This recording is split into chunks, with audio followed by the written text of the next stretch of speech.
아무리 품팔이를 해도 색시에게 꽃신 하나 못 사주는 가난한 나무꾼. 이때 큰 돈을 벌 수 있게 해준다며 사기꾼까지 달려드는데, 하하, 여기 도장만 찍으시오.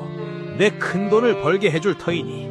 하지만 그 일은 엄청나게 위험한 일이었고, 좋아, 조금만 기다리시오. 꼭 꽃신 사줄게.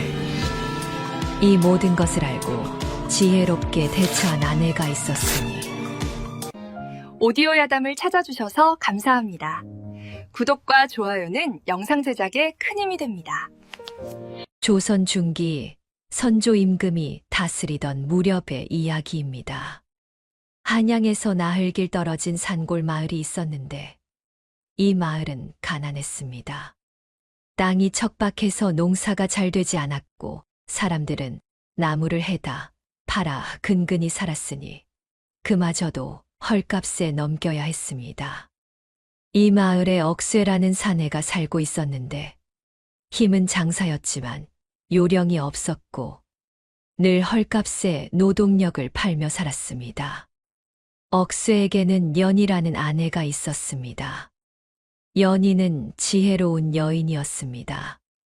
본래는 한양의 양반대 교수였으나 집안이 영모에 휘말려 몰락했고 신분을 숨기고 이 산골로 숨어들었으니 그를 알았고 세상 물정에 밝았으며 억쇠를 만나 부부가 되었습니다. 가난한 살림을 꾸려가면서도 불평 한마디 없었고 억쇠를 다정하게 챙겼으니 억쇠는 연희를 세상에서 제일 사랑했습니다. 다른 계집은 눈에도 들어오지 않았고 연희만 바라보며 살았으니 연희가 하는 말은 곧 법이었습니다. 어느 날 아침이었습니다. 억쇠가 지게를 지고 나무를 하러 가려 하자 연희가 부엌에서 나왔습니다. 손에 주먹밥을 들고 있었는데 억쇠에게 건네며 미소 지었습니다. 산에 가서 드세요. 배고프면 힘이 안 나니까요. 연희가 말했습니다. 억쇠는 주먹밥을 받아 품에 넣으며 연희를 보았습니다. 아침 햇살에 비친 연희의 얼굴이 예뻤고 억쇠는 웃으며 말했습니다. 마누라가 세상에서 제일 예뻐. 억쇠가 말하자 연희는 웃으며 손을 내저었습니다. 억쇠는 지게를 지고 산으로 향했는데 뒤돌아보며 연희를 또 봤고 연희가 손을 흔들자 억쇠도 웃으며 손을 흔들었습니다. 사흘 후였습니다. 억쇠가 나무를 가득 해왔습니다. 지게에 나무를 산더미처럼 쌓았으니 무거웠지만 힘이 센 억쇠에게는 문제가 되지 않았습니다. 연희가 나와서 억쇠를 맞이했고 억쇠는 지게를 내려놓으며 말했습니다. 마누라, 내일 장에 가서 팔고 올게. 억쇠가 말했습니다. 연희는 고개를 끄덕이며 억쇠의 등을 두드려 주었습니다. 땀에 젖어 있었고 수고했다고 말해 주었으니 억쇠는 연희가 칭찬해 주는 것만으로도 기뻤습니다. 다음 날 새벽이었습니다. 억쇠와 연희가 함께 장터로 향했습니다. 억쇠는 지게에 나무를 지고 걸었고 연희는 옆에서 함께 걸었으니 두 사람은 이야기를 나누며 걸어갔습니다. 해가 뜨기 시작했고 산길이 환해졌으니 새들이 지저귀고 있었습니다. 걷다가 억쇠가 문득 연희의 발을 보았습니다. 집신이 낡아 있었습니다. 여기저기 해져 있었고 발가락이 삐죽 나와 있었으니 발이 시릴 것 같았습니다. 억쇠는 가슴이 아팠습니다. 귀한 양반집 아가씨가 자신 같은 무식한 놈한테 시집 와서 이런 고생을 하고 있으니 원래는 꽃신을 신고 다니던 사람인데 지금은 집신조차 해진 것을 신고 있었고 억쇠는 참으로 미안했습니다. 마누라, 발 안 시려? 억쇠가 걱정스럽게 물었습니다. 연희는 고개를 저으며 웃었습니다. 괜찮아요. 걷다 보면 따뜻해지지요. 연희가 말했지만 억쇠는 마음이 무거웠습니다. 연희가 추운 것을 참고 있다는 것을 알았고 꼭 돈을 벌어야겠다고 다짐했으니 계속 걸었습니다. 장터에 도착했습니다. 사람들이 북적거렸고 물건이 오갔으니 활기찼습니다. 억쇠는 자리를 잡고 나무를 내려놓았는데 다른 사람들도 나무를 팔고 있었고 값을 깎으려는 사람들로 시끄러웠으니 억쇠는 기다렸습니다. 한 상인이 다가왔습니다. 나무를 보더니 값을 물었고 억쇠는 정직하게 대답했으나 상인은 너무 비싸다며 고개를 저었고 반값을 제시했습니다. 억쇠는 어쩔 수 없이 팔았으니 요령이 없었고 흥정을 할 줄 몰랐으며 늘 헐값에 팔 수밖에 없었습니다.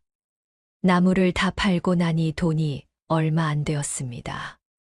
억쇠는 실망했지만 어쩔 수 없었고 연희에게 돈을 건넸으니 연희는 아무 말 없이 받아 품에 넣었습니다.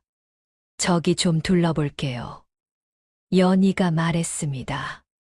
억쇠는 고개를 끄덕였고 연희는 장터를 둘러보러 갔으니 억쇠도 혼자 장터를 걸어 다녔습니다. 걷다가 한 가게 앞에 멈춰 섰습니다. 비단 가게였습니다. 화려한 옷감들이 걸려 있었고 비녀며 놀이개가 진열되어 있었으니 그 중에서도 억쇠의 눈길을 사로잡은 것이 있었습니다. 붉은 꽃신이었습니다. 작고 예뻤습니다. 붉은 비단으로 만들어져 있었고 꽃무늬가 수놓아져 있었으니 반짝였습니다. 억쇠는 그것을 보며 생각했습니다. 저것을 우리 마누라 발에 신기면 얼마나 예쁠까. 연희가 원래 저런 신발을 신고 다니던 사람인데 사주고 싶다고 생각했습니다. 억쇠는 가게 안으로 들어갔습니다. 주인이 억쇠를 보더니 눈살을 찌푸렸습니다. 억쇠의 옷차림이 남루했고 가난해 보였으니 살 능력이 없어 보였기 때문입니다.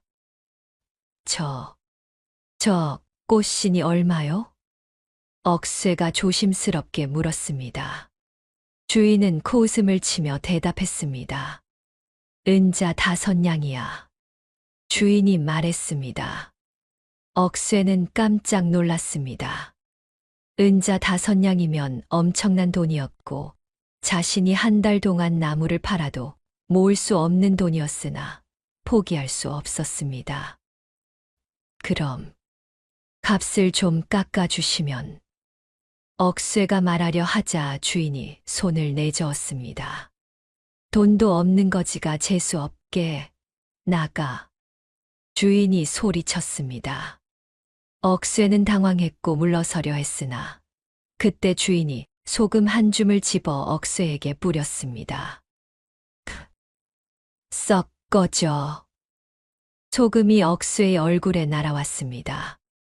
눈이 따가웠고 얼굴이 화끈거렸으니 주변 사람들이 웃었습니다. 가난뱅이가 주제도 모르고 비단 가게에 들어갔다며 수군거렸고 억쇠는 고개를 숙인 채 가게를 나왔으니 눈물이 났지만 참았습니다. 연희를 만나러 갔습니다. 연희가 쌀을 사고 있었는데 억쇠를 보고 웃으며 손을 흔들었습니다.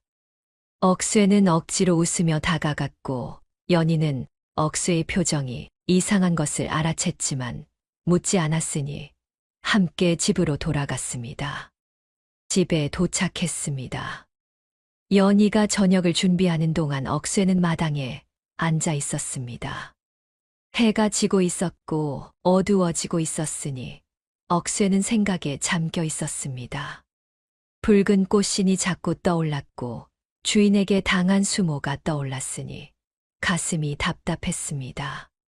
여보, 밥 먹어요. 연희가 불렀습니다. 억쇠는 안으로 들어가 연희와 마주 앉았는데 밥을 먹으면서도 계속 생각했습니다. 연희는 억쇠가 무슨 생각을 하는지 몰랐지만 조용히 기다려 주었고 억쇠는 밥을 다 먹고 나서 말했습니다. 마누라. 네. 나 기필코 돈 벌어서 마누라 발에 꽃신 신겨줄 거야. 억새가 진지하게 말했습니다. 연희는 억새를 보았는데 억새의 눈에 눈물이 고여 있었고 진심이었으니 연희는 억새의 손을 잡아주었습니다. 괜찮아요. 저는 지금도 행복하지요. 연희가 말했지만 억새는 고개를 저었습니다. 안 돼. 마누라는 원래 꽃신 신던 귀한 분인데 나한테 시집 와서 이런 고생만 하잖아. 내가 꼭 사줄 거야. 억새가 다짐했습니다. 연희는 억새를 보며 미소 지었는데 억새의 마음이 고마웠고 사랑스러웠으니 두 사람은 그렇게 마주 앉아 있었습니다. 그날 밤 억새는 잠을 이루지 못했습니다. 어떻게 하면 돈을 벌 수 있을까 생각했고 더 많은 나무를 해야 할까 고민했으나 뒤척이다가 연희를 보았습니다. 연희는 편안하게 자고 있었는데 얼굴이 평화로웠고 예뻤으니 억새는 다짐했습니다. 기필코 마누라한테 꽃신 사준다. 내 힘이 세니까 더 열심히 일하면 된다. 억새가 마음속으로 다짐하며 연희를 보았습니다. 달빛이 방 안으로 들어와 연희를 비추고 있었고 억새는 연희의 손을 조심스럽게 잡았으니 눈을 감았습니다. 한 달이 지났습니다. 억새는 매일 나무를 해서 장터에 팔았지만 살림은 나아지지 않았습니다. 아침부터 밤까지 일했고 땀을 흘렸으나 돈은 늘 모자랐고 꽃신을 살 엄두가 나지 않았습니다. 억새는 답답했지만 어쩔 도리가 없었고 그저 더 열심히 일할 뿐이었습니다. 어느 날 저녁이었습니다. 억새가 나무를 팔고 돌아왔는데 얼굴이 어두웠습니다. 연희가 마중을 나와 억새를 보았고 무슨 일이냐고 물었습니다. 오늘도 헐값에 팔았어. 이러다간 평생 마누라 꽃신 못 사줄 것 같아. 억새가 말했습니다. 연희는 억새의 손을 잡아주며 위로했지만 마음속으로는 고민했습니다. 이렇게 똑같이 나무만 팔아서는 가난을 벗어날 수 없다는 것을 알았고 뭔가 다른 방법이 필요하다고 생각했습니다. 그날 밤 연희는 잠을 이루지 못했습니다. 어떻게 하면 더 많은 돈을 벌 수 있을까 궁리했고 어린 시절 한양 양반집에서 보았던 것들을 떠올렸습니다. 그러다가 문득 생각난 것이 있었는데 아버지께서 쓰시던 장작이 보통 장작과 달랐다는 것이었습니다. 연희는 눈을 뜨고 생각을 정리했고 날이 밝기를 기다렸습니다. 다음 날 아침이었습니다.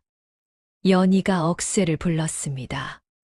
억새는 나무를 하러 가려던 참이었는데 연희가 진지한 표정으로 말했습니다. 여보, 제 말 좀 들어보세요. 연희가 말했습니다. 억새는 지게를 내려놓고 연희 앞에 앉았습니다. 연희가 하는 말은 곧법이었고 억새는 귀 기울여 들었습니다. 우리가 남들과 똑같이 나무를 팔면 평생 가난을 못 벗어납니다. 연희가 말했습니다. 억새는 고개를 끄덕였습니다. 그것은 억새도 느끼고 있는 바였고 하지만 어떻게 해야 할지 몰랐습니다. 제가 어릴 적 한양 양반집에 살 때 봤는데 아버님께서는 보통 장작을 쓰지 않았습니다. 연희가 말을 이었습니다. 억새는 귀를 기울였고 연희는 계속 설명했습니다. 껍질을 깨끗이 벗긴 장작만 쓰셨습니다. 껍질이 있으면 연기가 많이 나고 그을음이 생기니까 양반들은 그런 걸 싫어합니다. 그래서 하인들이 미리 껍질을 다 벗겨놓곤 했습니다. 연희의 말에 억새는 눈이 커졌습니다. 그런 생각은 한 번도 해본 적이 없었고 신기했습니다. 그리고 크기도 똑같이 맞춰놨습니다. 아궁이에 딱 맞게 말입니다. 그래야 불 조절이 쉽고 쓰기 편하니까요. 연희가 말했습니다. 억쇠는 고개를 끄덕이며 이해했습니다. 그렇게 손질한 장작이라면 비싸게 팔 수 있을 것 같았지만 걱정도 되었습니다. 그런데 껍질 벗기고 크기 맞추려면 시간이 오래 걸리지 않을까? 억쇠가 물었습니다. 연희는 미소 지으며 대답했습니다. 괜찮습니다. 양반집에 비싸게 팔면 되니까요. 그리고 껍질 벗긴 나무 가지들은 버리지 말고 모아두세요. 그걸로 쌀이비를 만들 수 있습니다. 연희가 말했습니다. 억쇠는 감탄했습니다. 장작도 팔고 쌀이비도 팔면 2배로 벌 수 있을 것이었고 연희의 지혜가 놀라웠습니다. 마누라가 하라면 해야지. 내일부터 당장 시작할게. 억쇠가 말했습니다. 연희는 억쇠를 보며 미소 지었고 두 사람은 희망에 부풀었습니다. 다음 날부터 억쇠는 바빠졌습니다. 나무를 해온 뒤 껍질을 벗기기 시작했습니다. 칼로 조심스럽게 벗겨냈는데 처음에는 서툴렀지만 점점 익숙해졌고 연희도 옆에서 도와주었습니다. 껍질을 다 벗기고 나면 크기를 맞췄습니다. 한자 반 길이로 똑같이 잘랐는데 규격이 맞으니 보기에도 좋았고 쌓기도 편했습니다. 벗겨낸 가지들은 모아두었습니다. 연희가 그것들로 쌀이비를 만들었는데 손재주가 좋았고 촘촘하게 엮었습니다. 일주일 후였습니다. 억쇠가 손질한 장작과 쌀이비를 가지고 장터로 갔습니다. 연희도 함께 갔는데 자리를 잡고 물건을 펼쳐 놓았습니다. 지나가던 사람들이 멈춰 섰고 신기해하며 장작을 살폈습니다. 이게 뭡니까? 장작이 이렇게 깨끗해요? 한 아낙네가 물었습니다. 억쇠는 웃으며 대답했습니다. 껍질을 다 벗겨서 연기가 안 납니다. 크기도 똑같아서 쓰기 편하고요. 억쇠가 설명했습니다. 아낙네는 장작을 만져보더니 감탄했습니다. 정말 깨끗했고 손에 그을음도 묻지 않았습니다.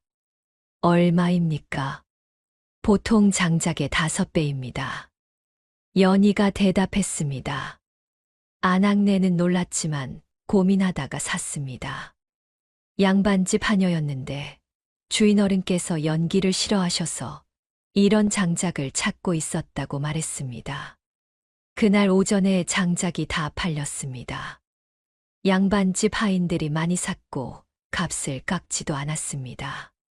쌀이비도 잘 팔렸는데 튼튼하고 예쁘다며 아낙네들이 샀습니다. 억쇠는 믿을 수 없었습니다. 한 번에 이렇게 많은 돈을 번 것이 처음이었고 연희를 보며 감격했습니다. 마누라 덕분이야. 억쇠가 말했습니다. 연희는 웃으며 억쇠의 손을 잡아주었고 두 사람은 기쁨에 겨워 집으로 돌아갔습니다. 하지만 성공은 하루아침에 이루어지지 않았습니다. 한 달이 지났습니다. 억쇠는 매일 장작을 손질해서 팔았습니다. 아침 일찍 일어나 나무를 하고 껍질을 벗기고 크기를 맞추고 장터에 가서 팔았습니다. 연희는 쌀이비를 만들었고 두 사람은 쉬지 않고 일했습니다. 돈이 조금씩 모이기 시작했지만 아직 꽃신을 살 만큼은 아니었습니다. 2달이 지났습니다. 소문이 퍼지기 시작했습니다. 억쇠의 장작이 좋다는 소문이 양반집들 사이에 퍼졌고 먼저 찾아오는 손님들이 생겼습니다. 예약을 하는 사람도 있었고 억쇠는 더 바빠졌습니다. 하지만 기뻤습니다. 돈이 조금씩 쌓여가고 있었고 꽃신이 가까워지고 있었습니다. 3달이 지났습니다. 가을이 되었습니다. 날씨가 서늘해지면서 장작 수요가 더 늘었고 억수의 장사는 더욱 번창했습니다. 연희는 모은 돈을 항아리에 넣어두었는데 돈이 제법 쌓였고 두 사람은 희망을 품었습니다. 어느 날 저녁이었습니다. 억쇠와 연희가 함께 앉아 돈을 세고 있었습니다. 항아리에서 돈을 꺼내 하나하나 세었는데 억쇠의 손이 떨렸습니다. 마누라, 이거면 꽃신 살 수 있지 않을까? 억쇠가 떨리는 목소리로 물었습니다. 연희는 돈을 세어보고 고개를 끄덕였습니다. 은자 5냥이 넘었고 꽃신을 살 수 있었습니다. 살 수 있습니다. 연희가 말했습니다. 억쇠는 눈물이 났습니다. 3달 동안 쉬지 않고 일한 보람이 있었고 드디어 연희에게 꽃신을 사줄 수 있게 되었습니다. 억쇠는 연희의 손을 꼭 잡았고 연희도 감격했습니다. 하지만 연희는 잠시 생각에 잠겼습니다. 꽃신도 좋지만 더 큰 미래를 위해서는 다른 선택이 필요했습니다. 지금은 남의 산에서 나무를 해서 파는 것이었고 언젠가는 그것도 한계가 올 것이었습니다. 자기 땅이 있어야 했고 자기 나무를 심어야 했으며 그래야 안정적으로 살 수 있었습니다. 여보, 연희가 조심스럽게 말했습니다. 억쇠는 연희를 보았고 연희는 계속 말했습니다. 꽃씨는 조금만 더 기다려 주시겠어요? 연희가 물었습니다. 억쇠는 놀랐습니다. 왜냐고 묻고 싶었지만 참았고 연희의 말을 들었습니다. 이 돈으로 땅을 사고 싶습니다. 우리 땅이 있으면 우리 나무를 심을 수 있고 그러면 더 안정적으로 벌 수 있습니다. 그때 꽃신도 사고 더 좋은 것도 살 수 있습니다. 연희가 설명했습니다. 억쇠는 잠시 망설였습니다.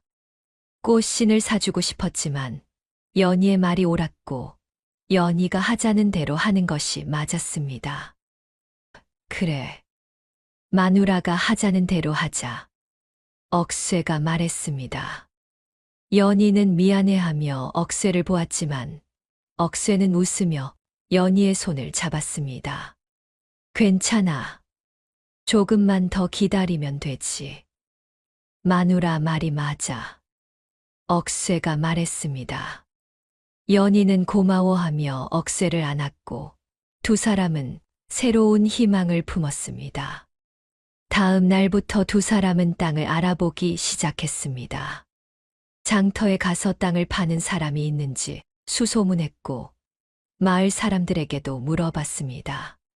며칠이 지났지만 마땅한 땅이 없었고 두 사람은 계속 찾았습니다. 며칠이 지났습니다. 억쇠와 연희는 땅을 찾고 있었지만 마땅한 곳이 없었습니다. 장터에서 수소문해도 팔 땅이 없었고 있어도 너무 비쌌으며 두 사람은 조바심이 났습니다. 어느 날 아침이었습니다. 연희가 집에서 쌀이비를 만들고 있을 때 억쇠는 혼자 장터로 갔습니다. 나무를 팔러 가는 것이었고 혹시 땅 소식이 있나 알아보려는 것이기도 했습니다. 억쇠는 자리를 펴고 장작을 팔기 시작했는데 손님들이 하나둘 모여들었고 장사가 잘 되었습니다. 한창 장사를 하고 있을 때였습니다. 한 사내가 다가왔습니다. 나이는 40 남짓이었고 옷차림이 번듯했으며 얼굴에는 웃음이 가득했습니다. 최만석이었습니다. 이 장터에서 가장 큰 객주를 운영하고 있었고 땅 중개도 하고 있었으며 억쇠의 장사가 잘 되는 것을 예전부터 지켜보고 있었습니다. 최만석은 억쇠에게 친근하게 다가와 장사가 잘 된다며 칭찬했고 억쇠는 누군지 몰랐지만 예의상 웃으며 대답했습니다. 최만석은 억쇠의 장작을 보며 감탄하는 척하더니 땅을 찾는다는 소문을 들었다고 말했습니다. 억쇠는 놀랐지만 장터에서 수소문했으니 소문이 퍼진 것도 당연했고 그렇다고 대답했습니다. 최만석은 빙그레 웃으며 억쇠에게 한 걸음 다가서더니 목소리를 낮추며 말했습니다. 형씨, 제가 아주 좋은 땅을 하나 압니다. 자네에게만 특별히 소개해드리지요. 최만석이 말했습니다. 억쇠는 눈이 커졌습니다.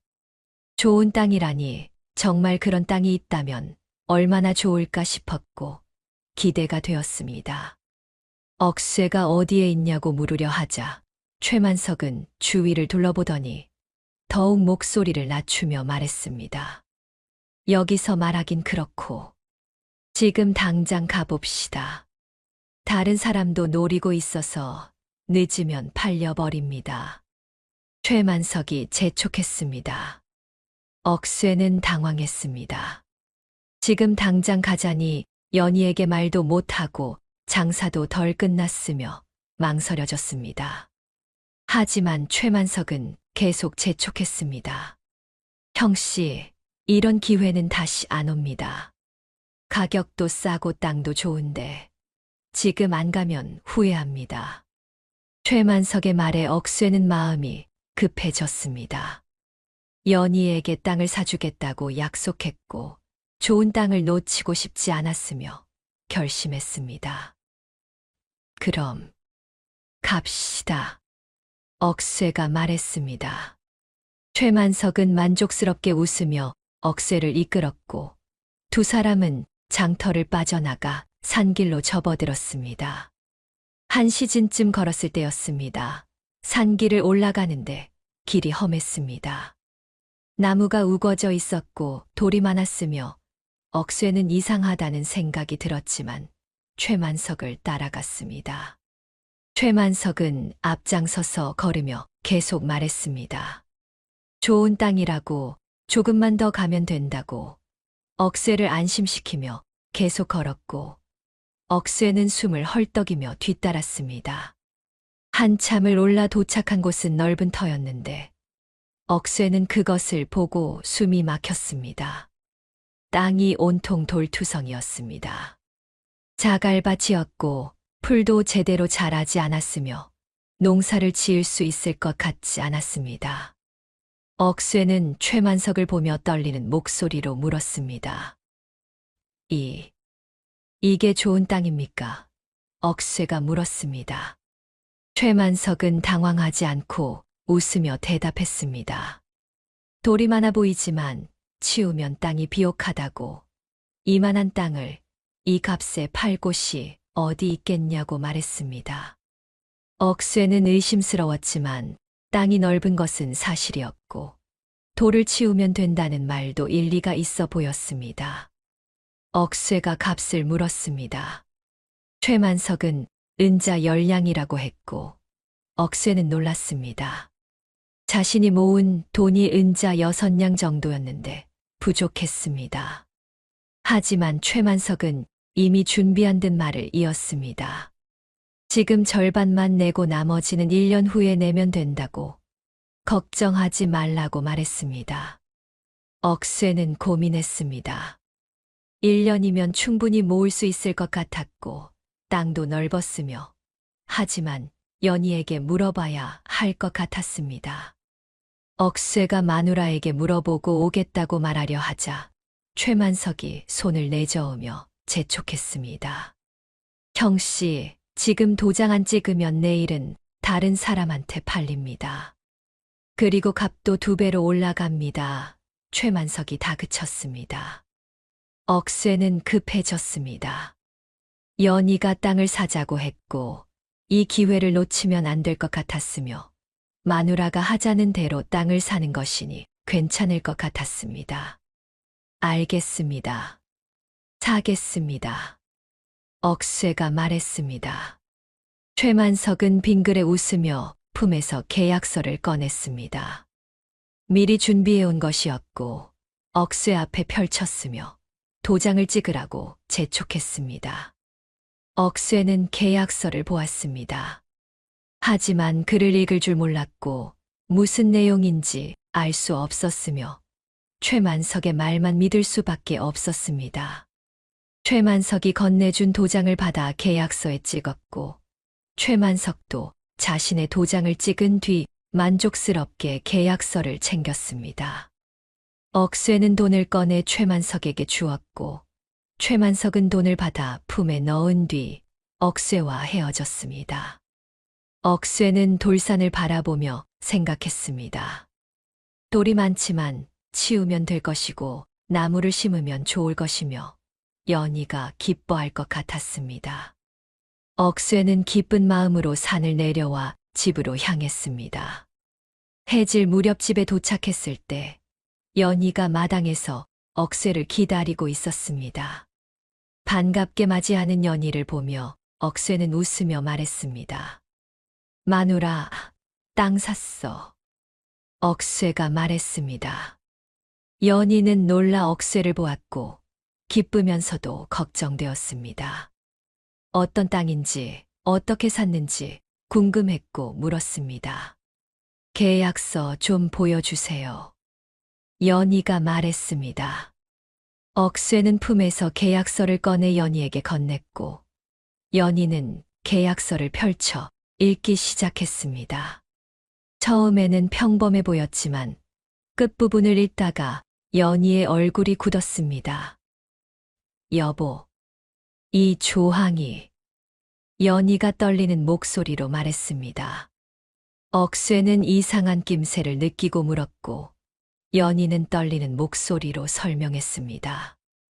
1년 안에 돈을 다 갚지 못하면 전 재산을 몰수한다고 되어 있다고 독소조항이라고 말했습니다. 억쇠는 얼굴이 새하얗게 질렸습니다. 그런 조항이 있는 줄 몰랐고 글을 읽지 못해서 모르고 도장을 찍었으며 엄청난 실수를 한 것이었습니다. 억쇠는 절망하며 어떡하냐고 물었지만 연희도 충격을 받았고 침착하게 생각하려 애썼습니다. 계약서에 도장을 찍었으니 이미 늦었고 땅을 포기할 수도 없었으며 다른 방법을 찾아야 했습니다. 며칠이 지나자 마을 사람들이 소문을 듣고 찾아왔습니다. 억쇠가 돌산을 샀다는 소문이 퍼졌고 사람들은 비웃었습니다. 저 바보가 쓸모없는 돌산을 비싼 값에 샀다고 사기당했다고 수근거렸습니다. 억쇠는 부끄러웠고 연희에게 미안했으며 고개를 들 수 없었습니다. 며칠 후 연희는 돌산에 올라가 보았습니다. 정말로 돌이 많았고 척박해 보였으며 농사는 불가능해 보였습니다. 하지만 연희는 포기하지 않았습니다. 땅을 살펴보고 흙을 만져보고 생각했는데 그때 무언가를 깨달았습니다. 흙이 건조했고 배수가 잘 되었으며 돌이 많아 습기가 차지 않았습니다. 쌀 농사는 안 되지만 다른 것을 심을 수는 있을 것 같았습니다. 연희는 어린 시절을 떠올렸습니다. 아버지 서재에서 보았던 책에 당나무에 대한 기록이 있었는데 당나무는 건조한 땅에서 잘 자란다고 했습니다. 그리고 당나무는 종이의 원료였고 종이는 비싸게 팔렸으며 연희는 희망을 품었습니다. 집으로 돌아와 억쇠에게 말했습니다. 여보, 이 땅에 당나무를 심읍시다. 연희가 말했습니다. 억쇠는 고개를 들어 연희를 보았고 연희는 설명했습니다. 종이를 만드는 나무라고 이 땅은 쌀 농사는 안 되지만 당나무를 심기엔 최적이라고 건조하고 배수가 잘 되니까 잘 자랄 거라고 말했습니다. 억쇠는 희망을 품었습니다. 연희가 하자는 것이라면 믿을 수 있었고 또다시 연희의 지혜를 믿기로 했으며 고개를 끄덕였습니다. 마누라가 하자는 대로 하자. 내가 돌 다 치워낼게. 억쇠가 말했습니다. 연희는 억쇠를 보며 미소 지었고 두 사람은 다시 희망을 품었습니다. 그날부터 억쇠는 돌을 치우기 시작했습니다. 아침부터 저녁까지 돌산에서 일했습니다. 큰 돌은 지게로 날랐고 작은 돌은 손으로 골라냈으며 손에 피가 나고 굳은 살이 박혔지만 멈추지 않았습니다. 연희도 함께 일했습니다. 돌을 골라내고 흙을 고르며 나무를 심을 자리를 만들었고 두 사람은 말없이 일했습니다. 석 달이 지났습니다. 돌산의 절반 정도를 정리했을 때 연희가 한양에서 당나무 묘목을 구해왔습니다. 작고 연약해 보였지만 생명력이 강한 나무였고 두 사람은 정성껏 심기 시작했습니다. 한 그루 한 그루 심으며 물을 주었고 살아나기를 기도했으며 며칠이 지나자 묘목들이 뿌리를 내리기 시작했습니다. 1년이 지났습니다. 당나무가 자라고 있었습니다. 생각보다 잘 자랐는데 건조한 땅이 오히려 당나무에게는 좋았고 돌 사이로 뿌리를 깊게 내렸으며 억새와 연희는 희망을 품었습니다. 하지만 아직 수확할 때는 아니었고 계속 기다려야 했으며 그동안 억새는 다시 장작을 팔아 생계를 이었습니다. 2년이 지났습니다. 그해 봄 이상한 일이 일어났습니다. 비가 오지 않았습니다. 한 달이 지나고 두 달이 지나도 비가 내리지 않았으니 하늘은 맑았고 땅은 갈라지기 시작했으며 사람들은 불안해했습니다. 여름이 되었습니다. 가뭄이 심해졌습니다. 논밭이 말라갔고 농작물이 시들었으며 마을 사람들은 걱정에 휩싸였습니다. 우물이 마르기 시작했고 개울의 물도 줄어들었으니 심각한 상황이었습니다. 최만석의 논밭도 다 들어가고 있었습니다. 최만석은 마을에서 가장 넓은 논밭을 가지고 있었는데 그것이 자랑이었고 재산이었으며 큰돈을 벌어들이는 원천이었습니다. 하지만 가뭄 때문에 논에 물을 댈 수 없었고 벼가 누렇게 변하며 말라갔으니 최만석은 애가 탔습니다. 하인들을 시켜 물을 날라다 부었지만 소용없었고 해가 뜨겁게 내리쪼개며 모든 것을 말려버렸으며 최만석은 절망했습니다. 한편 억새의 돌산은 달랐습니다. 억새와 연희가 돌산에 올라가 당나무를 보았을 때 두 사람은 놀랐습니다. 당나무가 더 푸르게 자라고 있었습니다. 가뭄에도 불구하고 말입니다. 건조한 기후가 오히려 당나무에게는 최적이었고 돌 사이로 깊게 내린 뿌리가 지하수를 빨아올렸으며 햇빛을 받아 무럭무럭 자라고 있었습니다. 이게 어떻게? 억새가 감탄하며 말했습니다. 연희는 미소 지으며 당나무를 만져보았습니다.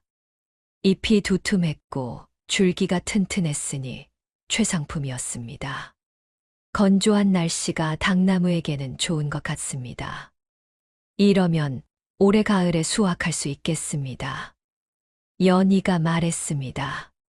억새는 기뻤습니다. 드디어 돌산이 돈이 되는 것이었고 빚도 갚을 수 있을 것이며 꽃신도 살 수 있을 것 같았습니다. 가을이 되었습니다. 당나무를 수확했습니다. 억새가 나무를 베어냈고 연희가 껍질을 벗겼으며 말려서 단으로 묶었습니다. 양이 제법 되었고 품질도 좋았으니 한양으로 가져가 팔기로 했습니다. 한양에 도착했을 때 억새와 연희는 놀라운 소식을 들었습니다. 나라에서 서적 간행 사업을 크게 벌이고 있다는 것이었습니다. 임금께서 백성을 위한 책을 많이 만들라고 명하셨고 그러려면 종이가 엄청나게 필요했으니 종이 값이 폭등하고 있었습니다. 당나무는 종이의 원료였고 특히 품질 좋은 당나무는 귀하게 여겨졌으며 억새가 가져온 것은 최상품이었습니다. 큰 종이 공방 주인이 억새의 당나무를 보더니 눈이 커졌습니다. 이렇게 좋은 당나무는 처음 봅니다. 주인이 감탄하며 말했습니다. 억새는 어리둥절했지만 기뻤고 주인은 값을 물어보지도 않고 말했습니다. 전부 사겠습니다. 보통 값의 10배를 주겠습니다. 주인이 말했습니다. 억새는 믿을 수 없었습니다. 10배라니 엄청난 돈이었고 한 번에 큰 돈을 벌게 된 것이었으며 연희를 보며 웃었습니다. 그날 억새와 연희는 큰 돈을 벌었습니다. 집으로 돌아오는 길에 억새는 계속 웃었고 연희도 기뻤으며 두 사람은 희망에 부풀었습니다. 마누라, 이제 빚도 갚고 꽃신도 살 수 있어. 억새가 말했습니다. 연희는 고개를 끄덕이며 미소 지었습니다. 소문이 퍼졌습니다. 억새가 돌산에서 닭나무를 키워 큰 돈을 벌었다는 소문이 마을에 퍼졌고 비웃던 사람들은 입을 다물었으며 억새를 다시 보기 시작했습니다. 쓸모없다던 돌산이 보물이 된 것이었고 바보라고 놀리던 억새가 부자가 되어가고 있었으니 사람들은 감탄했습니다.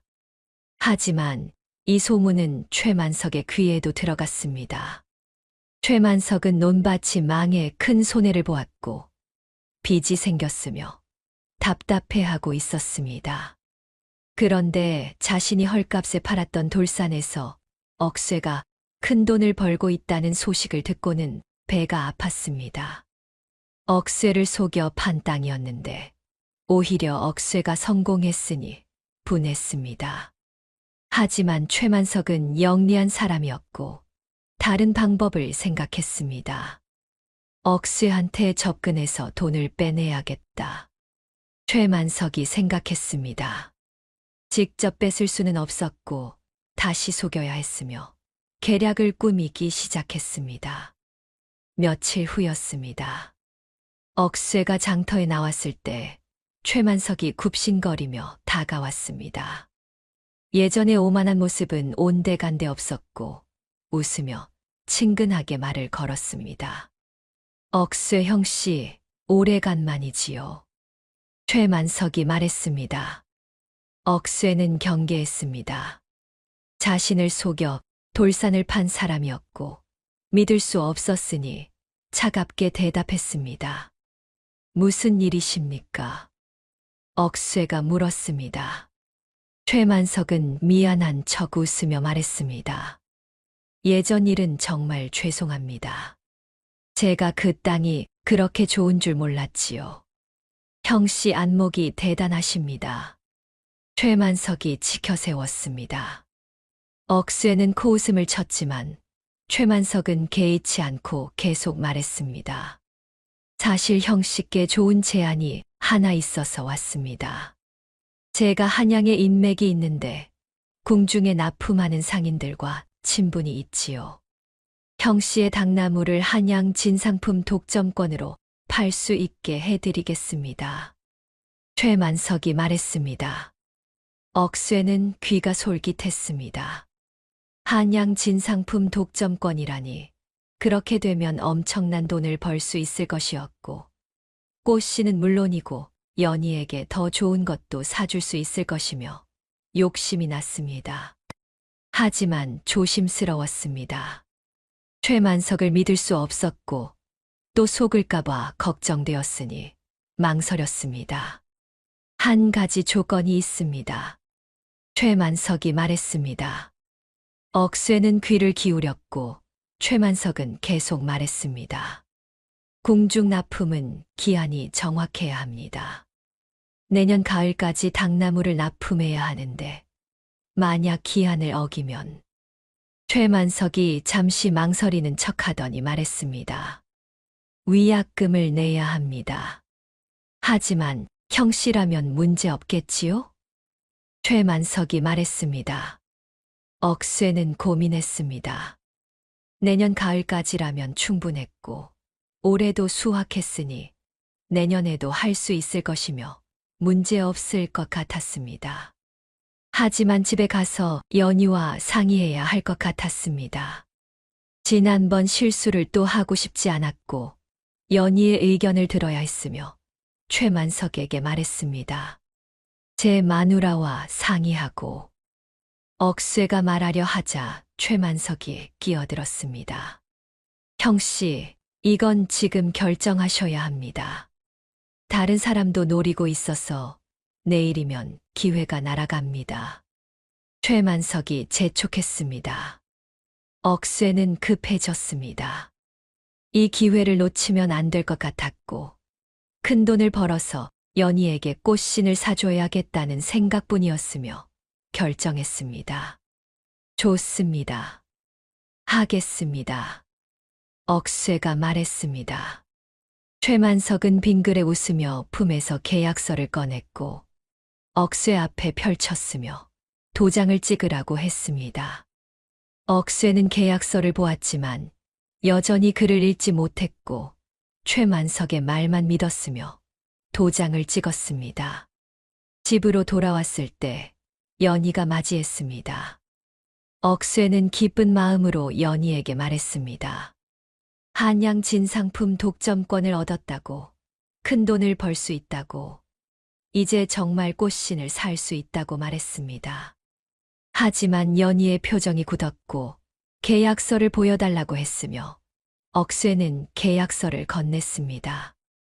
연희가 계약서를 읽는 동안 침묵이 흘렀습니다. 연희의 얼굴이 점점 창백해졌고 손이 떨렸으며 마침내 고개를 들어 억쇠를 보았습니다. 연희는 입술을 깨물었습니다. 말하고 싶은 것이 많았고 또 혼자 결정했다는 것이 답답했으며 왜 이번에도 자신에게 물어보지 않았냐고 소리치고 싶었습니다. 하지만 참았습니다. 서방님이 밖에서 한 일이었고 여자가 함부로 큰 소리칠 수 없었으며 이미 도장을 찍은 것을 어찌하겠습니까? 연희는 한숨을 삼키며 떨리는 목소리로 말했습니다. 여보.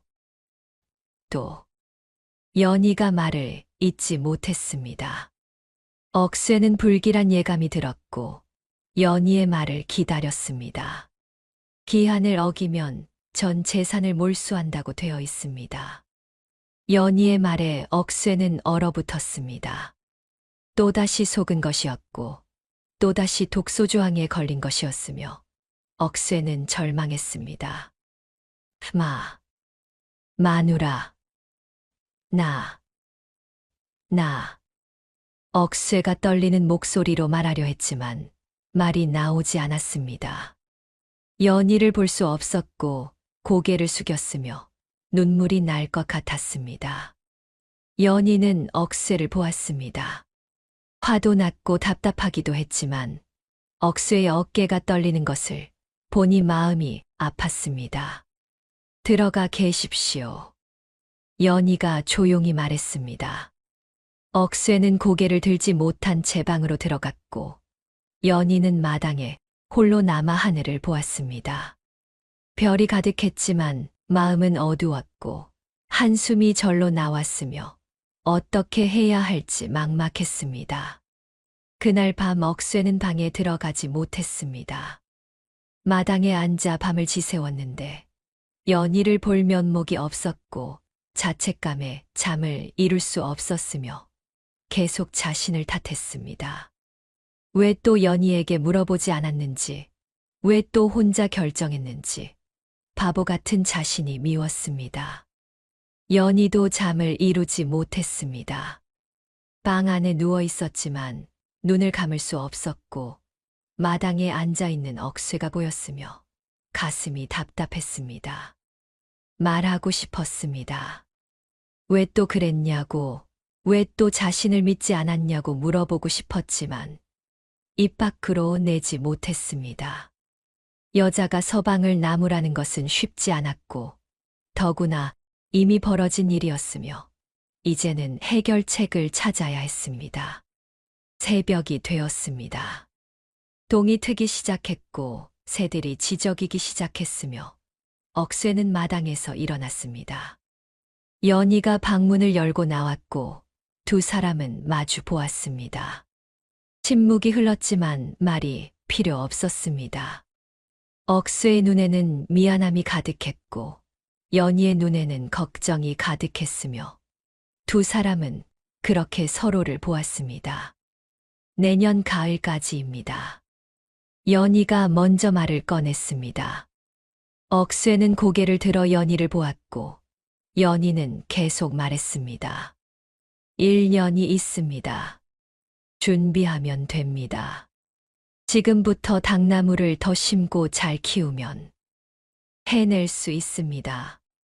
연희가 말했습니다. 억수에는 눈물이 났습니다. 자신을 나무라지 않고 오히려 방법을 찾아주는 연희가 고마웠고 이런 마누라를 두고도 또 실수한 자신이 한심했으며 고개를 숙였습니다. 미안해. 정말 미안해. 억수애가 울먹이며 말했습니다. 연희는 억수애에게 다가가 손을 잡아주었습니다. 이제 와서 미안하다고 한들 소용없습니다. 할 수 있는 일을 해야지요. 연희가 말했습니다. 억수애는 연희의 손을 꼭 잡았고 연희도 억수애의 손을 잡아주었으며 두 사람은 그렇게 서로를 의지했습니다. 1년이 흘렀습니다. 억수애와 연희는 쉬지 않고 일했습니다. 돌산에 당나무를 더 심었고 정성껏 키웠으며 아침부터 밤까지 땀을 흘렸습니다. 억수애는 물을 길어 날랐고 연희는 잡초를 뽑았으며 두 사람은 말없이 일했습니다. 당나무는 잘 자랐고 무럭무럭 커갔으며 가을이 되자 수확할 수 있을 만큼 자라 있었습니다. 가을이 왔습니다. 수확을 시작했습니다. 억수애가 당나무를 베어냈고 연희가 껍질을 벗겼으며 말려서 단으로 묶었습니다. 양이 많았고 품질도 좋았으니 기한 내에 납품할 수 있을 것 같았습니다. 억수애와 연희는 희망을 품었고 드디어 이 악몽에서 벗어날 수 있을 것이며 꽃신도 살 수 있을 것 같았습니다. 납품 기한은 보름 후였습니다. 억수애는 당나무를 지게에 가득 실었고 한양까지 사흘 길이니 넉넉하게 일주일 전에 출발하기로 했으며 준비를 마쳤습니다. 연희는 억수애의 옷을 챙겨 주었고 주먹밥을 만들어 주었으며 억수애를 격려했습니다. 조심해서 다녀오세요. 연희가 말했습니다. 억수애는 고개를 끄덕이며 지게를 짊어졌고 연희를 보며 웃었습니다. 다녀올게. 이번엔 꼭 성공할 거야. 억수애가 말했습니다. 연희는 미소 지으며 손을 흔들었고 억수애는 발걸음을 옮겼습니다. 그날 밤이었습니다. 억수애가 떠난 후 하늘이 어두워지기 시작했습니다.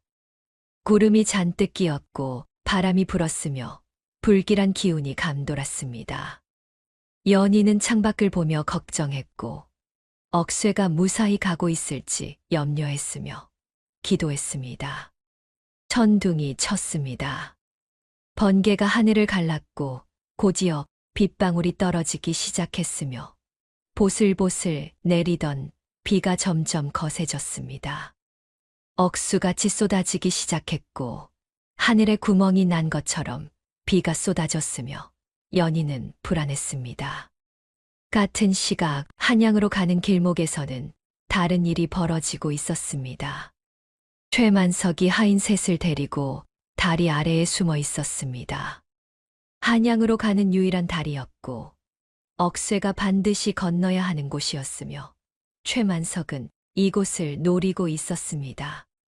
빗속에서 하인들에게 명령했고 하인들은 톱을 꺼내 들었으며 다리 기둥을 썰기 시작했습니다.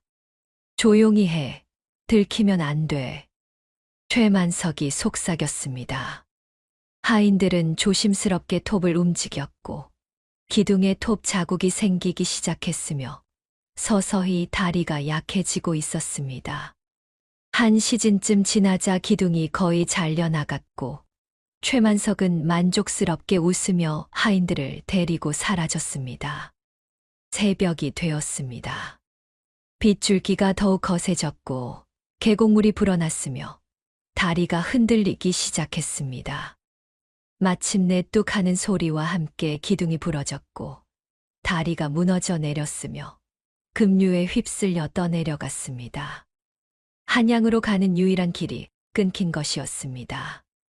그날 아침 억쇠가 다리에 도착했을 때 눈앞이 캄캄했습니다.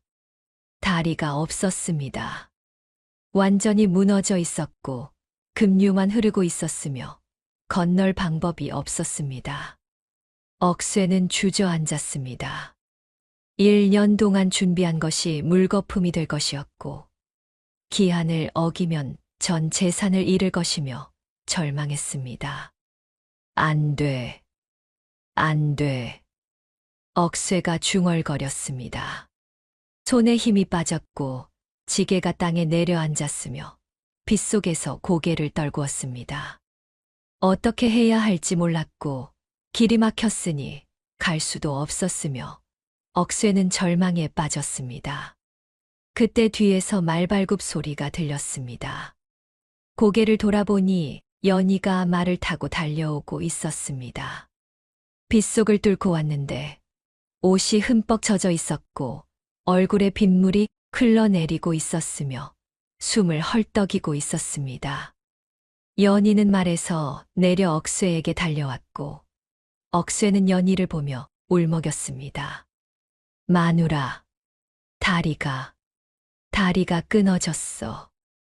억쇠가 말했습니다. 연희는 끊어진 다리를 보았고 급류를 보았으며 상황을 파악했습니다. 하지만 포기하지 않았습니다.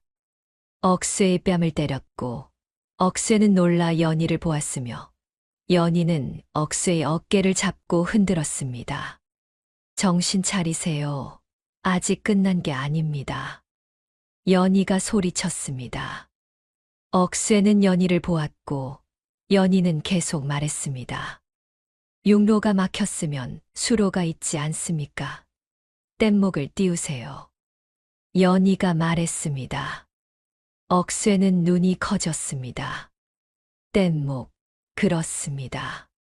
이 계곡물은 한양으로 흐르고 있었고 뗏목을 타고 내려가면 더 빨리 도착할 수 있을 것이며 희망이 보였습니다. 하지만 급류인데 억쇠가 걱정스럽게 말했습니다. 연희는 고개를 저었습니다. 지금은 그것밖에 방법이 없습니다. 서방님은 힘이 세시니 해낼 수 있습니다. 연희가 말했습니다. 억쇠는 고개를 끄덕였습니다. 연희가 하라는 대로 해야 했고 이것이 유일한 방법이었으며 일어섰습니다. 뗏목을 만들기 시작했습니다. 주변의 나무를 베어냈고 넝쿨로 묶었으며 억쇠의 힘으로 튼튼하게 엮었습니다. 연희는 집에서 가져온 기름 먹인 가죽을 꺼냈고 당나무 위에 덮었으며 물에 젖지 않도록 단단히 묶었습니다. 이걸로 물건을 보호하세요. 절대 젖으면 안 됩니다. 연희가 말했습니다. 억쇠는 고개를 끄덕이며 가죽을 확인했고 뗏목 위에 당나무를 고정시켰으며 준비를 마쳤습니다. 조심하세요. 꼭 무사히 가세요. 연희가 말했습니다. 억쇠는 연희를 보았고 연희의 눈에 눈물이 고여 있는 것을 보았으며 손을 잡았습니다. 다녀올게. 걱정 마. 억쇠가 말했습니다. 연희는 고개를 끄덕였고 억쇠는 뗏목에 올라탔으며 뗏목을 물에 띄웠습니다. 급류가 뗏목을 휩쓸었습니다. 순식간에 속도가 붙었고 물살이 거셌으며 억쇠는 온몸으로 뗏목을 잡고 버텼습니다. 바위가 나타났고 피해야 했으며 온 힘을 다해 노를 저었습니다. 물보라가 튀었고 얼굴을 때렸으며 숨을 쉬기 힘들었지만 멈추지 않았습니다. 빗줄기가 억쇠를 때렸습니다. 온몸이 젖었고 추웠으며 손이 시려서 감각이 없었지만 놓지 않았습니다. 당나무를 보호해야 했고 기한을 맞춰야 했으며 연희를 위해 성공해야 했습니다. 억쇠는 이를 악물고 버텼고 급류와 싸웠으며 계속 나아갔습니다. 하루가 지났습니다. 밤이 되었지만 멈출 수 없었습니다. 어둠 속에서 물살을 헤쳐나갔고 바위에 부딪힐 뻔했으며 뗏목이 흔들렸지만 균형을 잡았습니다. 억쇠는 지쳤지만 포기하지 않았고 연희의 얼굴을 떠올리며 버텼으며 계속 나아갔습니다. 이틀째 아침이 되었습니다. 빗줄기가 약해지기 시작했고 하늘이 밝아졌으며 앞쪽에 한양의 성곽이 보이기 시작했습니다. 억쇠는 힘을 내었고 마지막 힘을 짜냈으며 한양에 도착했습니다. 뗏목이 강변에 닿았을 때 억쇠는 쓰러졌습니다. 온몸에 힘이 빠졌고 숨이 가빴으며 움직일 수 없었습니다. 하지만 당나무를 확인했고 가죽을 걷어냈으며 젖지 않고 멀쩡했습니다.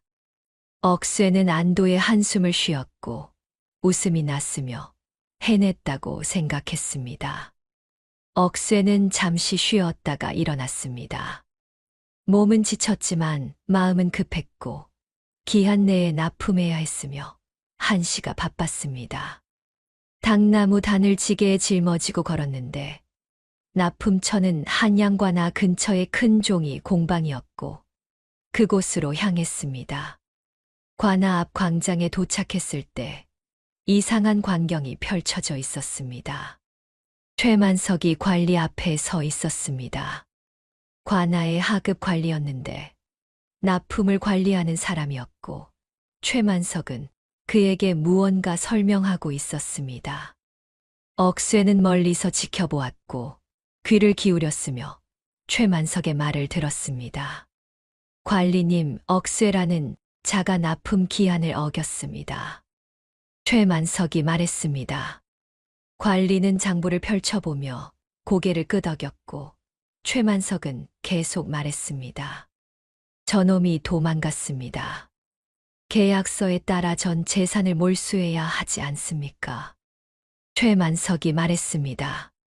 관리는 계약서를 보며 생각했고 최만석은 비웃으며 덧붙였습니다. 들으니 폭우로 다리가 무너졌다던데 기한을 못 맞춘 게 당연하지 않겠습니까? 최만석이 말했습니다. 억쇠는 분노가 치밀었습니다.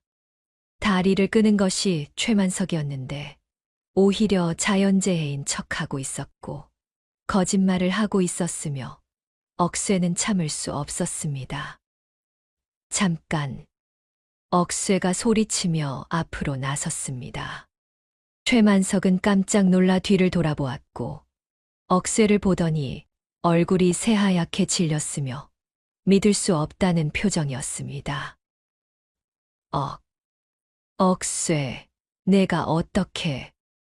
최만석이 당황하며 말했습니다.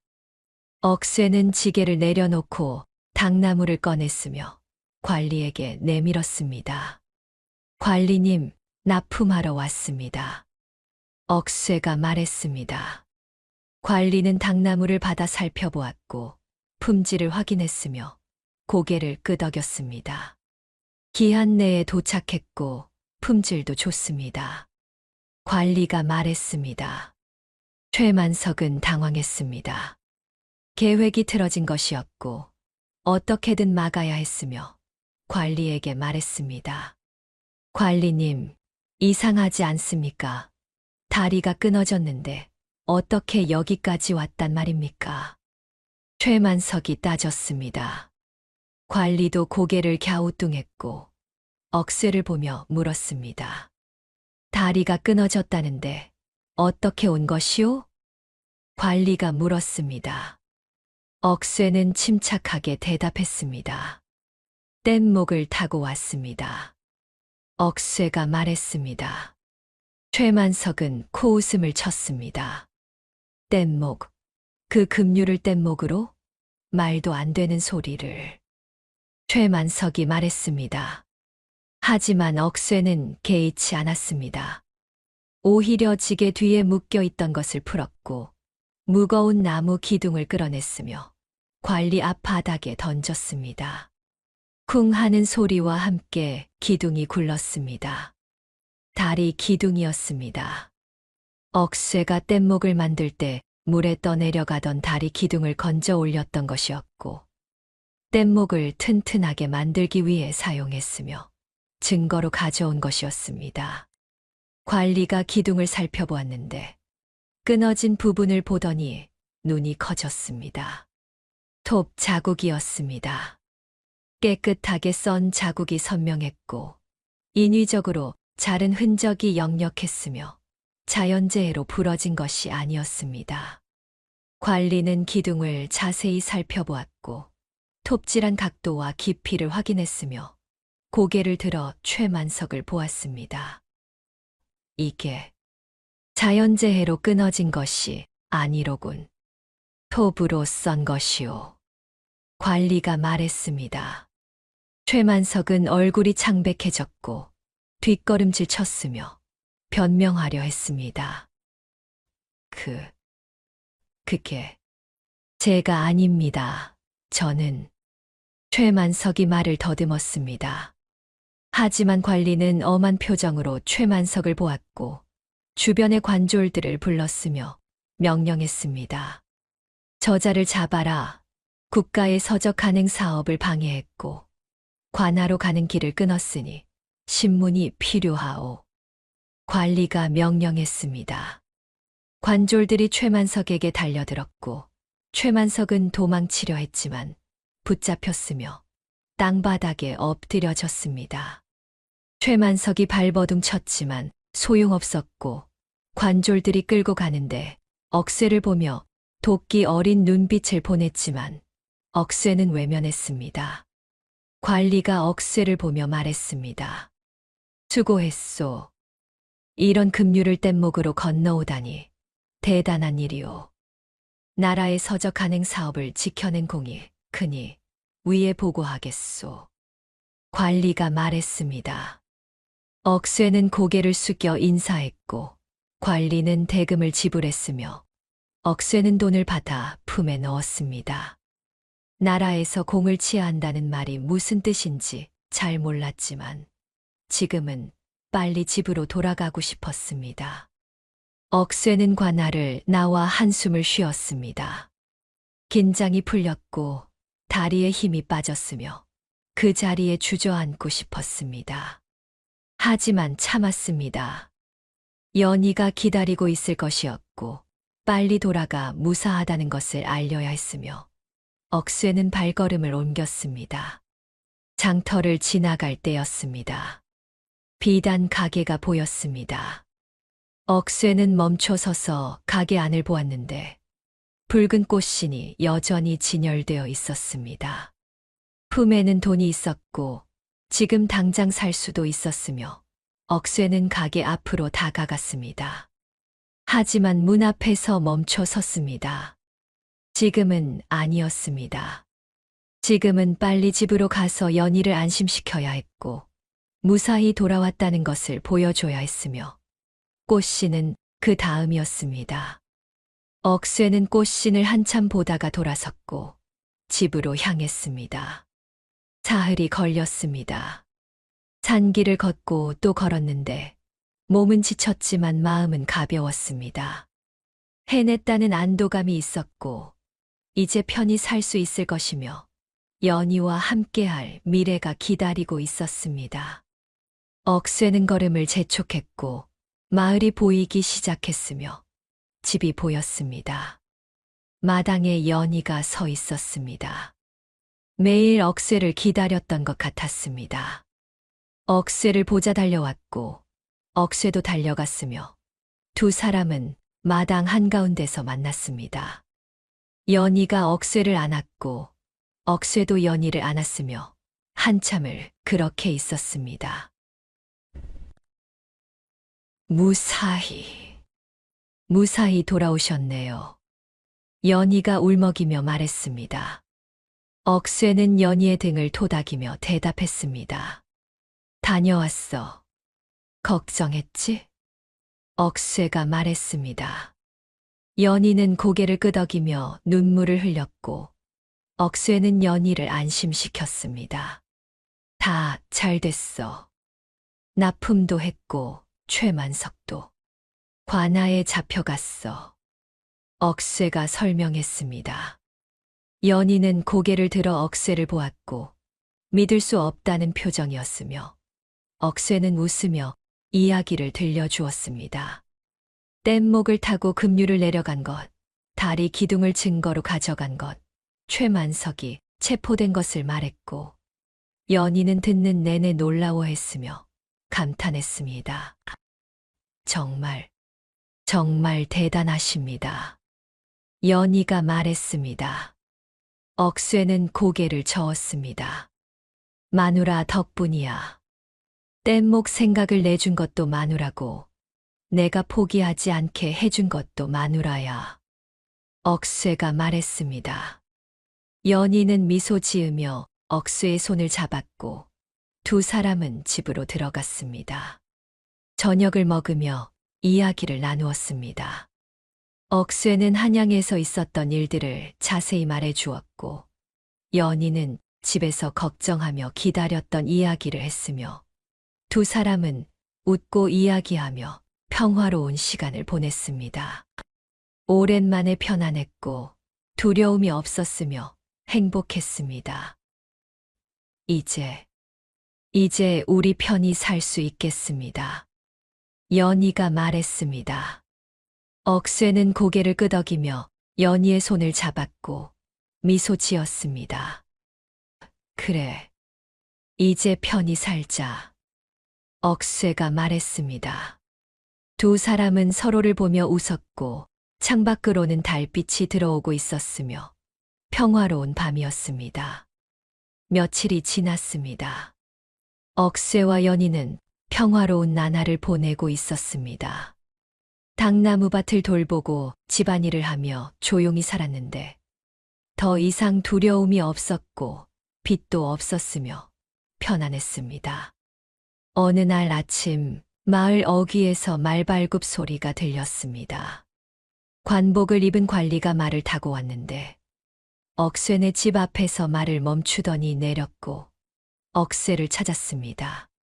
한양관아에서 왔다고 말하며 전하께서 억쇠의 공을 들으시고 포상하고자 하시니 한양으로 올라오라고 전했습니다.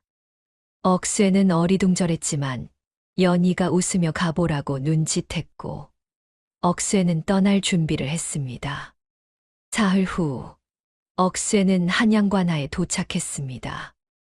높은 관리가 억쇠를 맞이했는데 따뜻하게 말을 건넸고 억쇠의 공을 치하했습니다. 국가의 서적 가능 사업을 지켜냈고 급류를 뗏목으로 건너온 용기가 대단하며 무엇보다 다리를 끄는 악인을 밝혀낸 공이 크다고 말했습니다. 하지만 억쇠는 고개를 저었습니다. 관리님, 제가 한 게 없습니다. 억쇠가 말했습니다. 관리는 의아해하며 억쇠를 보았고 억쇠는 계속 말했습니다. 다 제 마누라 덕분입니다. 고급 장작을 만들자고 한 것도 마누라고, 돌산에 당나무를 심자고 한 것도 마누라고, 뗏목을 만들자고 한 것도 마누라입니다. 저는 그저 마누라 말 들은 것뿐입니다. 억쇠가 말했습니다. 관리는 잠시 침묵하다가 미소 지었습니다. 현명한 아내를 두셨군요. 그것 또한 복이요. 관리가 말하며 상자를 열었습니다. 안에 은자가 가득 차 있었고 전하께서 하사하신 상금이라고 말했습니다. 그리고 벼슬을 제안했습니다. 하급 관리직으로 한양에 머물며 관아의 일을 도우라는 것이었습니다. 억쇠는 망설이지 않고 대답했습니다. 송구하오나 사양하겠습니다. 임금님이 주시는 벼슬보다 제 마누라 서방으로 사는 게 더 좋습니다. 억쇠가 말했습니다. 투박한 말이었지만 진심이었고 관리는 고개를 끄덕이며 상금만 건넸습니다. 억새가 가장 먼저 한 일은 비단 가게로 가는 것이었습니다. 최고급 붉은 꽃신을 샀습니다. 최고급 비단으로 만들어졌고 수놓은 꽃무늬가 섬세했으며 억새는 그것을 소중히 품에 안고 집으로 향했습니다. 사흘 후 저녁 무렵 집에 도착했습니다. 노을이 지고 있었습니다. 하늘이 붉게 물들었고 구름이 황금빛으로 빛나고 있었으며 아름다웠습니다.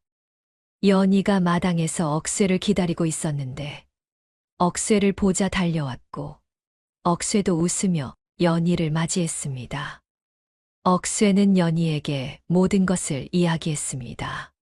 상금을 받았다는 것, 벼슬을 사양했다는 것, 그리고 관리님께 마누라 덕분이라고 말했다는 것을 전했습니다. 연희는 눈시울이 붉어졌고 억새의 손을 잡았으며 고마워했습니다. 마누라, 앉아봐. 억새가 말하며 마루를 가리켰습니다. 연희는 마루에 앉았고 억새는 품에서 꽃신을 꺼냈으며 포장을 풀었습니다. 붉은 꽃신이 노을빛에 반짝였고 연희는 숨을 멈췄으며 아름다움에 넋을 잃었습니다. 억새는 무릎을 꿇었습니다. 연희의 낡은 집신을 조심스럽게 벗겼고 발을 닦아주었으며 붉은 꽃신을 신겨주었습니다.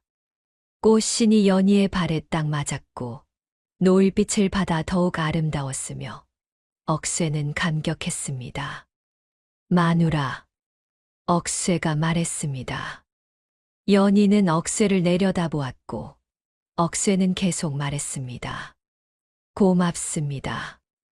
마누라가 없었으면 저는 평생 가난하게 살았을 겁니다. 마누라 말만 들으면 자다가도 떡이 생기더라고요. 억새가 웃으며 말했습니다. 연희는 눈물을 흘리며 웃었고 억새를 일으켜 세웠으며 두 사람은 서로를 꼭 안았습니다. 우리 산책할까요? 연희가 말했습니다. 억새는 고개를 끄덕였고 두 사람은 손을 잡고 걸었습니다.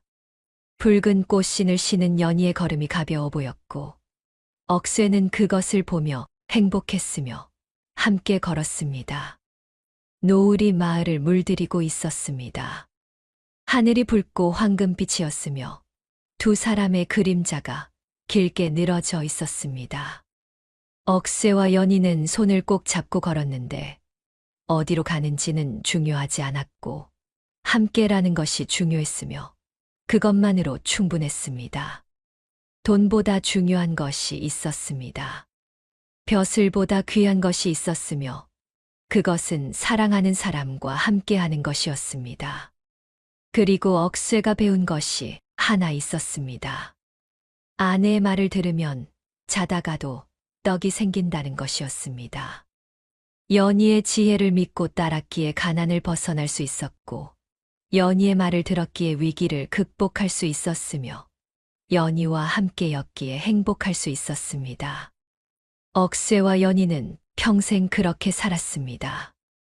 서로를 믿고 의지하며 함께 걸어갔고 당나무 농사는 번창했으며 두 사람은 마을에서 가장 행복한 부부로 기억되었습니다. 그리고 사람들은 말했습니다. 현명한 아내의 말을 듣는 것이 복이라고, 함께하는 것이 가장 큰 재산이라고. 그렇게 억새와 연희의 이야기는 오래도록 전해져 내려왔습니다. 노을 속을 걸어가는 두 사람의 뒷모습이 아름다웠고 행복했으며 그것으로 충분했습니다.